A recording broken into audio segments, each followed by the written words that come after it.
ಹಾಸನಾಂಬೆಯ ದರ್ಶನಕ್ಕೆ ಭಕ್ತ ಸಾಗರವೇ ಅಲ್ಲಿ ಹರಿದು ಬರ್ತಾ ಇದೆ. ಹೀಗಾಗಿ ಅಲ್ಲಿನ ಜನರನ್ನ ನಿಯಂತ್ರಣ ಮಾಡೋದಕ್ಕೆ ಅಲ್ಲಿ ಬಹಳ ಸರ್ಕಸ್ ಅನ್ನ ಮಾಡಬೇಕಾದಂತಹ ಸ್ಥಿತಿಯಲ್ಲಿ ನಿರ್ಮಾಣ ಆಗಿರೋದು.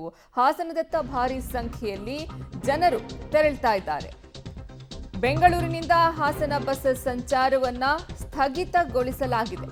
ಹಾಸನದಲ್ಲಿ ಜನಸಂಖ್ಯೆ ಹೆಚ್ಚಳ ಆಗ್ತಾ ಇದೆ. ನಿಯಂತ್ರಣ ಮಾಡೋದು ಬಹಳ ಕಷ್ಟ ಆಗ್ತಿದೆ. ಹಾಸನಕ್ಕೆ ಕೆಎಸ್ಆರ್ಟಿಸಿ ಸಂಚಾರ ತಾತ್ಕಾಲಿಕವಾಗಿ ಸ್ಥಗಿತಗೊಳಿಸಲಾಗಿದೆ. ಬೆಂಗಳೂರಿನಿಂದ ಪ್ರಯಾಣ ಮಾಡ್ತಿರುವಂತಹ ಅತಿ ಹೆಚ್ಚು ಜನರು ಬೆಂಗಳೂರಿನಿಂದಲೇ ಪ್ರಯಾಣವನ್ನ ಬೆಳೆಸ್ತಾ ಇದ್ದಾರೆ. ತಾತ್ಕಾಲಿಕವಾಗಿ ಬಸ್ ಸೇವೆಯನ್ನ ಸ್ಥಗಿತಗೊಳಿಸಿದೆ ಕೆಎಸ್ಆರ್ಟಿಸಿ. ಹಾಸನಾಂಬೆ ದರ್ಶನಕ್ಕೆ ಜನಸಾಗರವೇ ಹರಿದು ಬರ್ತಾ ಇದೆ. ಹಾಸನದತ್ತ ಭಾರಿ ಸಂಖ್ಯೆಯಲ್ಲಿ ಜನರು ತೆರಳ್ತಾ ಇದ್ದಾರೆ. ಹಾಸನಾಂಬೆಯ ದರ್ಶನ ಪಡಿಬೇಕು ಅಂತ ಹೇಳಿ, ಅದರಲ್ಲೂ ಬೆಂಗಳೂರಿನಿಂದ ಹಾಸನಕ್ಕೆ ಹೆಚ್ಚಿನ ಸಂಖ್ಯೆಯಲ್ಲಿ ಭಕ್ತರು ತೆರಳ್ತಾ ಇದ್ದಾರೆ. ಹೀಗಾಗಿ ಬೆಂಗಳೂರಿನಿಂದ ಹಾಸನ ಬಸ್ ಸಂಚಾರವನ್ನ ಸ್ಥಗಿತಗೊಳಿಸಲಾಗಿದೆ. ಹಾಸನದಲ್ಲಿ ಜನಸಂಖ್ಯೆ ಹೆಚ್ಚಾಗ್ತಾ ಇದೆ. ಇದನ್ನ ನಿಯಂತ್ರಣ ಮಾಡೋದೇ ಕಷ್ಟ ಸಾಧ್ಯ ಆಗ್ತಾ ಇದೆ. ಹೀಗಾಗಿ ಹಾಸನಕ್ಕೆ ಕೆಎಸ್ಆರ್ಟಿಸಿ ಸಂಚಾರವನ್ನ ತಾತ್ಕಾಲಿಕವಾಗಿ ಸ್ಥಗಿತಗೊಳಿಸಲಾಗಿದೆ. ಬೆಂಗಳೂರಿನಿಂದ ಅತಿ ಹೆಚ್ಚು ಜನರು ಪ್ರಯಾಣವನ್ನ ಬೆಳೆಸ್ತಾ ಇದ್ದಾರೆ. ತಾತ್ಕಾಲಿಕವಾಗಿ ಬಸ್ ಸೇವೆಯನ್ನ ಇದೀಗ ಕೆಎಸ್ಆರ್ಟಿಸಿ ಸ್ಥಗಿತಗೊಳಿಸಿದೆ. ಬೆಂಗಳೂರಿನಿಂದ ಪ್ರಯಾಣ ಬೆಳೆಸ್ತಾ ಇರೋರು ಅಂದ್ರೆ ಬೆಂಗಳೂರಿನಿಂದ ಹಾಸನಕ್ಕೆ ತೆರಳ್ತಾ ಇರೋರಿಗೆ ಕೆಎಸ್ಆರ್ಟಿಸಿ ಸದ್ಯ ಒಂದು ಶಾಕ್ ಅನ್ನ ಕೊಟ್ಟಿದೆ. ತಾತ್ಕಾಲಿಕವಾಗಿ ಬಸ್ ಅನ್ನ ಸ್ಥಗಿತಗೊಳಿಸಿದೆ. ಹಾಸನಾಂಬೆಯ ದರ್ಶನಕ್ಕಾಗಿ ಹೆಚ್ಚಿನ ಸಂಖ್ಯೆಯಲ್ಲಿ ಅಲ್ಲಿ ಭಕ್ತ ಸಾಗರವೇ ಹರಿದು ಬರ್ತಾ ಇದೆ. ಹೀಗಾಗಿ ಅಲ್ಲಿ ಜನರನ್ನ ನಿಯಂತ್ರಣ ಮಾಡೋದೇ ಅಲ್ಲಿನ ಜಿಲ್ಲಾಡಳಿತಕ್ಕೆ ಕಷ್ಟ ಸಾಧ್ಯ ಆಗ್ತಾ ಇದೆ. ಹೀಗಾಗಿ ಕೆಎಸ್ಆರ್ಟಿಸಿ ಬಸ್ ಸಂಚಾರವನ್ನ ತಾತ್ಕಾಲಿಕವಾಗಿ ಸ್ಥಗಿತಗೊಳಿಸಿದೆ. ಸದ್ಯ ನೀವು ದೃಶ್ಯದಲ್ಲಿ ಗಮನಿಸ್ತಾ ಇದ್ದೀರಾ, ಹಾಸನಕ್ಕೆ ಜನರು ಸಾಗರೋಪಾದಿಯಲ್ಲಿ ಈಗ ತೆರಳ್ತಾ ಇರೋದು. ಇನ್ನೇನು 23ನೇ ತಾರೀಕಿಗೆ ಹಾಸನಾಂಬೆ ದೇವಿಯ ದರ್ಶನ ಬಾಗಿಲು ದರ್ಶನ ಬಂದಾಗುತ್ತೆ. ಹೀಗಾಗಿ ವರ್ಷಕ್ಕೊಮ್ಮೆ ದರ್ಶನ ನೀಡುವಂತಹ ಹಾಸನಾಂಬೆಯ ದರ್ಶನಕ್ಕಾಗಿ ಜನರು ಸಾಕಷ್ಟು ಸಂಖ್ಯೆಯಲ್ಲಿ ತೆರಳುತ್ತಿದ್ದಾರೆ.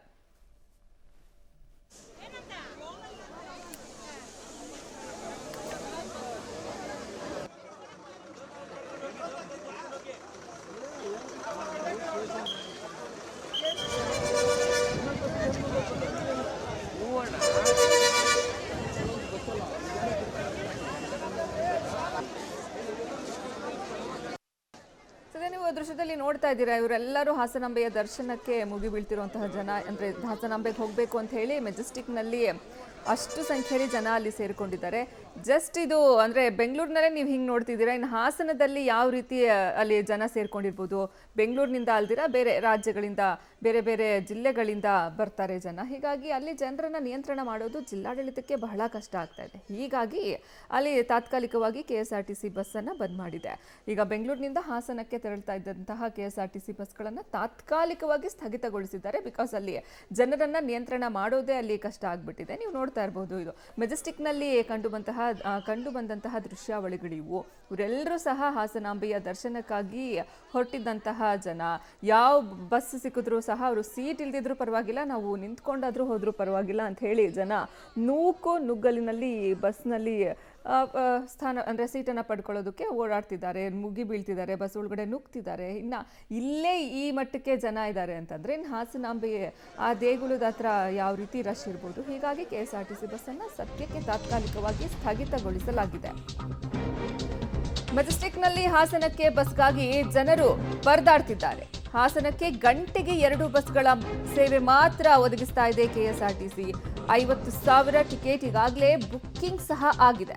ಕಾಲ್ತುಳಿತದ ಭಯಕ್ಕೆ ಬಿದ್ದು ಬಸ್ ಬಿಡದಂತೆ ಸೂಚನೆಯನ್ನ ನೀಡಲಾಗಿದೆ. ಸದ್ಯ ಹಾಸನ ಕೆಎಸ್ಆರ್ಟಿಸಿ ಬಸ್ ರಿಸರ್ವೇಶನ್ ಅನ್ನು ಸಹ ಸ್ಥಗಿತಗೊಳಿಸಲಾಗಿದೆ.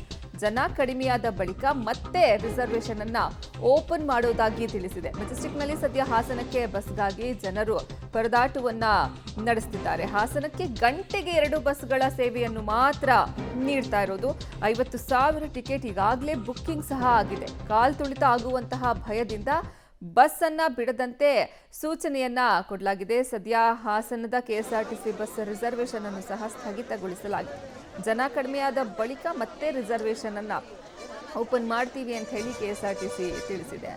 ಇನ್ನು ಇಲ್ಲೇ ಈ ರೀತಿ ಇಷ್ಟರ ಮಟ್ಟಿಗೆ ಜನ ಇದ್ದಾರೆ ಅಂತಂದ್ರೆ ಇನ್ನು ಹಾಸನದಲ್ಲಿ ಆಬ್ವಿಯಸ್ಲಿ ಅಲ್ಲಿ ಜನ ಹೆಚ್ಚಾಗೇ ಇರ್ತಾರೆ. ಹೀಗಾಗಿ ನೂಕು ನುಗ್ಗಲು ಉಂಟಾಗಿ ಅಕಸ್ಮಾತ್ ಕಾಲು ತುಳಿತ ಉಂಟಾಗಿ ಏನಾದರೂ ದೊಡ್ಡ ಸಮಸ್ಯೆ ಆಗ್ಬಿಟ್ರೆ ಕಷ್ಟ ಅಂತ ಹೇಳಿ ಬೆಂಗಳೂರಿನಿಂದನೇ ಹಾಸನಕ್ಕೆ ತೆರಳುವಂತಹ ಬಸ್ಗಳ ಸೇವೆಯನ್ನು ತಾತ್ಕಾಲಿಕವಾಗಿ ಬಂದ್ ಮಾಡಿದ್ದಾರೆ. ಅದರಲ್ಲೂ ಗಂಟೆಗೆ 2 ಬಸ್ಗಳ ಸೇವೆಯನ್ನು ಮಾತ್ರ ನೀಡ್ತಾ ಇರೋದು. ನಿಮಗೆ 1 ಗಂಟೆಗೆ 2 ಬಸ್ ಇರೋದು. ಹೀಗಾಗಿಯೂ ಸಹ ಜನ ಇಲ್ಲಿ ಸಾಕಷ್ಟು ಸಂಖ್ಯೆಯಲ್ಲಿ ಸೇರ್ಕೊಂಡಿದ್ದಾರೆ. ಒಂದು ಬಸ್ ಬಂದಿದ ತಕ್ಷಣನೇ ನುಗ್ತಿದ್ದಾರೆ, ನಾವು ಹೋಗ್ಬಿಡ್ಬೇಕು ಅಂತ ಹೇಳಿ. ಈಗಾಗಲೇ 50,000 ಟಿಕೆಟ್ ಸಹ ಬುಕ್ಕಿಂಗ್ ಆಗಿದೆ. ಹೀಗಾಗಿ ರಿಸರ್ವೇಷನ್ ಅನ್ನು ಸಹ ಸ್ಟಾಪ್ ಮಾಡಿಬಿಟ್ಟಿದ್ದಾರೆ. ಕಾಲ್ ತುಳಿತ ಇನ್ ಕೇಸ್ ಅಲ್ಲಿ ಏನಾದರೂ ಆಗಿಬಿಟ್ರೆ, ಏನಾದರೂ ಅನಾಹುತ ಆಗಿಬಿಟ್ರೆ ಯಾರು ಹೊಣೆ? ಹೀಗಾಗಿನೇ ಈ ರೀತಿಯ ಒಂದು ನಿರ್ಧಾರವನ್ನು ತೆಗೆದುಕೊಂಡಿದೆ KSRTC. ಇಲ್ಲಿಂದನೇ ಬಸ್ ಕಳಿಸೋದನ್ನೇ ಕಡಿಮೆ ಮಾಡಿಬಿಟ್ರೆ ಒಂದು ಸ್ವಲ್ಪ ಅಲ್ಲಿ ಕ್ರೌಡ್ ಕಡಿಮೆ ಆಗಬಹುದು ಅನ್ನೋದು ಅವರ ಒಂದು ಚಿಂತನೆ.